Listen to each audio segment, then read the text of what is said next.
remercie de votre présence ce matin à l'occasion de cette conférence de presse.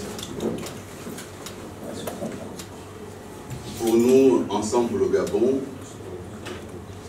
les élections jumelées du 27 septembre écoulé sont un nouveau rendez-vous manqué, un de plus, avec l'histoire, la grande histoire.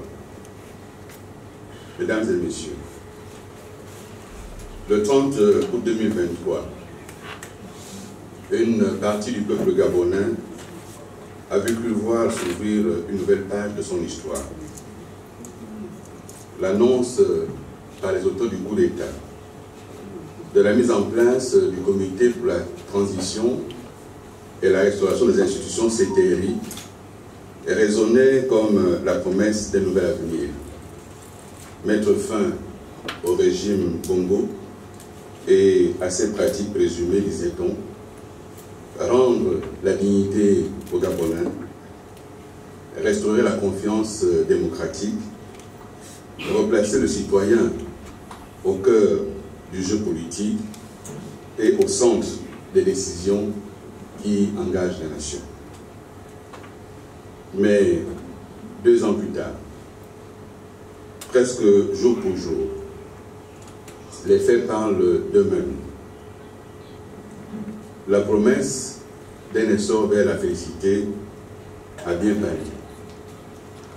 Et les mots ont de plus en plus de mal à masquer la réalité.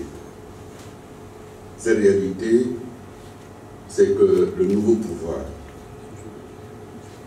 est la reproduction à la caricature du pire de l'ancien régime.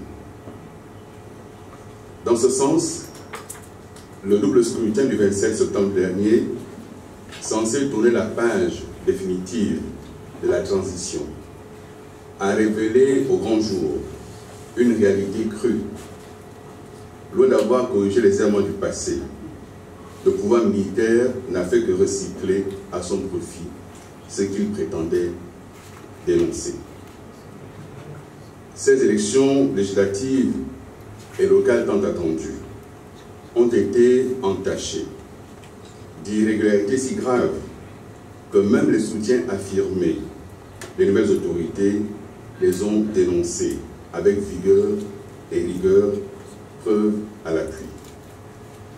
2 anciens premiers ministres, des parlementaires de la transition, des hauts fonctionnaires candidats à ces élections, des centaines de candidats, des organisations de la société civile, des journalistes et des milliers de citoyens ont tous témoigné et dénoncé les fraudes massives, systématiquement orchestrées en faveur des candidats du parti présidentiel.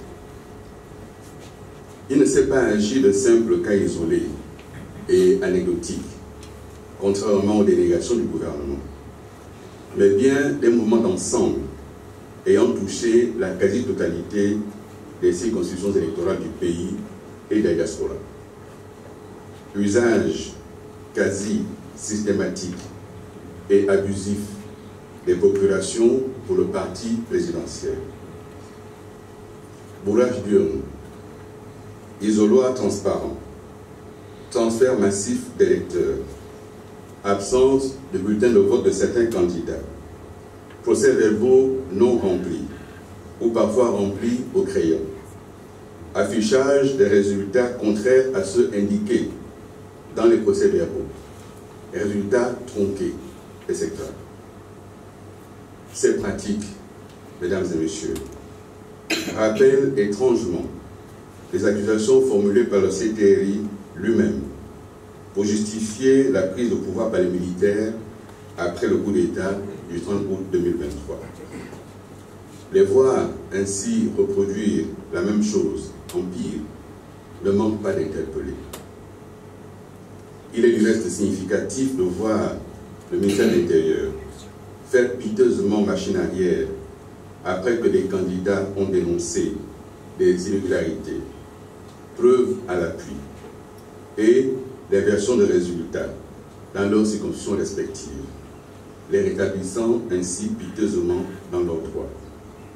Preuve, s'il en fallait encore, que ces résultats n'ont aucune espèce de crédibilité.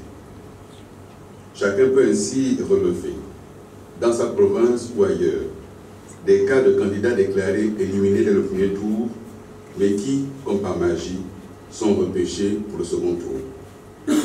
Ce n'est plus le choix des électeurs qui importe. Ici se trouve consacré le fait du prince, qui seul choisit qui a le droit d'être élu ou pas. C'est du jamais vu dans notre pays. Nous parlons donc de nomination électorale. Lorsque l'on veut corriger une erreur dans la précipitation, on commet une erreur encore plus grande. Cette élection est un naufrage. Les espérances portées par la prétendue 5e République ont vécu. Mesdames et messieurs, au lendemain du coup d'État du 30 août 2023, les nouvelles autorités affirmaient vouloir restaurer les institutions et organiser une transition exemplaire. Force est de constater que très peu de cas et d'engagements ont été respectés. Au lieu de renforcer les contre-pouvoirs, on a plutôt consacré l'hyper-présidentialisation du régime. Au lieu d'adopter la neutralité et l'impartialité, il a été créé de toutes pièces un parti politique, immédiatement propulsé au centre de la vie politique. Et ce parti, de conclure des alliances électorales avec le Parti démocratique gabonais, celui-là même qui fut chassé du pouvoir, accusé par tous de tous les péchés d'Israël. Et surtout, accusé d'avoir tronqué les résultats des élections du 27 août 2023. Que faire? Que faire maintenant que le parti présidentiel et le ministère de l'Intérieur viennent à leur tour de tronquer les élections? Faut-il un nouveau coup d'État? Ce ne serait pas la solution. Nous n'y croyons pas. Le précédent coup d'État n'ayant résolu aucun problème de ce qui avait été désigné.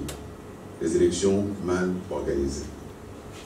Mes chers compatriotes, le 27 septembre écoulé, le Gabon avait une occasion historique de refonder son pacte démocratique et républicain. Mais la transition, grisée par les résultats du référendum et de la présidentielle, qui relevaient davantage de la volonté de tourner la page et non pas d'une vraie élection démocratique, cette transition, loin d'incarner un renouveau, se révèle n'être qu'une continuité masquée.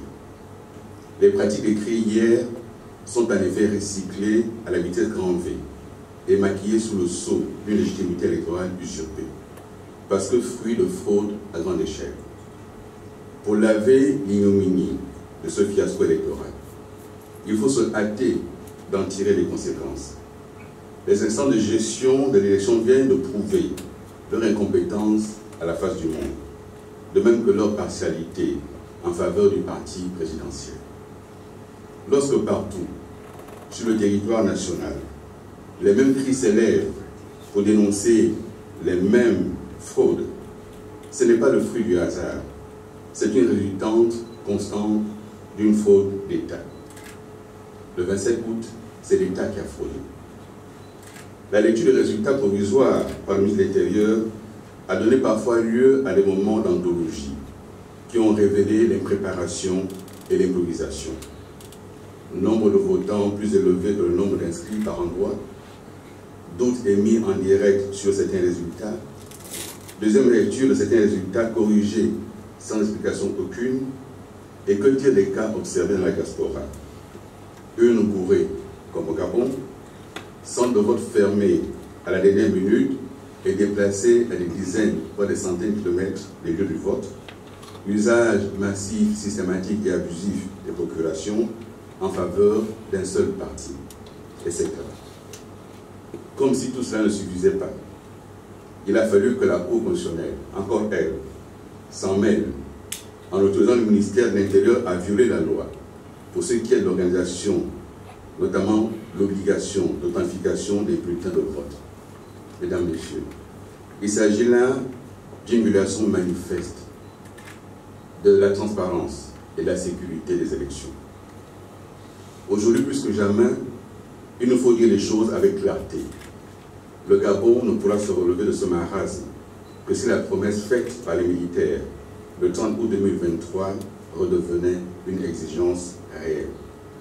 Aussi, au regard des fraudes massives dûment constatées et des irrégularités manifestes qui ont entaché l'ensemble du processus électoral,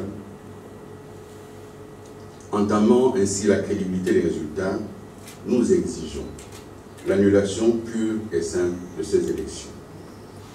Leur nouvelle tenue doit être conditionnée à la prise en compte d'un certain nombre d'exigences et gages de transparence, notamment le limogeage de toute la chaîne responsable de ce désastre, la mise à plat du fichier électoral, la suppression des procurations, l'interdiction de la transhumance électorale. Persister à aller au bout du processus actuel, c'est prendre les risques d'une crise de confiance majeure qui va renforcer encore plus la défiance des populations à l'égard de la chose publique, ce qui signerait l'échec définitif de la transition. Mesdames et messieurs, je voudrais, à ce stade de mon propos, et pour conclure, interpeller directement le chef de l'État. Monsieur le Président, vous avez perpétré un coup d'État le 30 août 2023 pour refuser, selon vous, que les résultats tronqués d'une élection maintiennent au pouvoir celui qui n'a pas gagné. Les Gabonais vous ont applaudi pour cela. Vous n'avez pas le droit aujourd'hui de laisser prospérer les résultats tronqués d'une élection bâclée. Il y va de votre crédibilité. Vous vous situez désormais à un point de bascule. Soit vous écoutez les voix lucides de milliers de Gabonais qui appellent à annuler ces élections, rejoignant ainsi les demandes formulées par vos soutiens et vos soutiens de la première heure. Et vous pouvez alors sauver votre crédibilité et l'honneur de notre pays. Soit au contraire, vous choisissez d'écouter les faucons qui vous disent que tout va bien, comme certains l'ont fait hier avec votre prédécesseur, et vous prouverez aux yeux du monde que le coup d'État du 30 août 2023 n'était pas une manière de rétablir la démocratie, mais une simple volonté de remplacer celui qui était là. Ce choix, vous l'aurez pas une deuxième fois. C'est le seul au cours de ce septennat.